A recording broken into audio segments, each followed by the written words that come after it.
We're joined now by James Caan, TV personality, specialist in entrepreneurship, author, and of course made famous in the Dragon's Den BBC series. James, pleasure having you with us. Delighted to be here. What I've seen in South Africa, there's a lot of entrepreneurs here who have a business, who've got it up and running.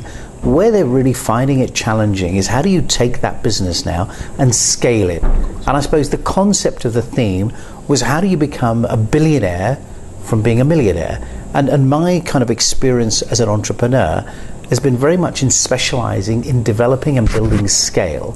Now, South Africa is known to have a lot of entrepreneurs. We also have a lot of street vendors and people selling small goods, and difficult to create big businesses, in a market that's developing. But yet the spirit seems to be there. People are willing to, you've got to respect the guys that get up at the crack of dawn. But how do we develop that? How do we get the scale in a country that's developing like this? I think what you need is to capture, to me, the thing that's lacking is knowledge and expertise. I think so in order to teach people how to scale a business, you need knowledge and expertise and experience.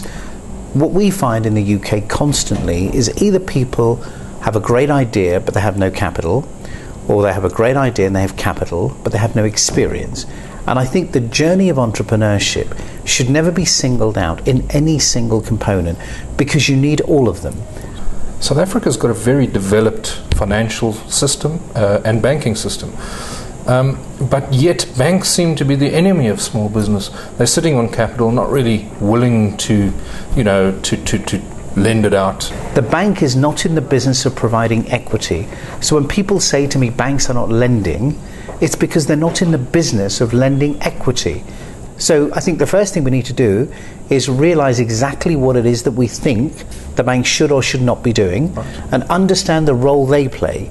In my experience, the bank has no role to play with a startup.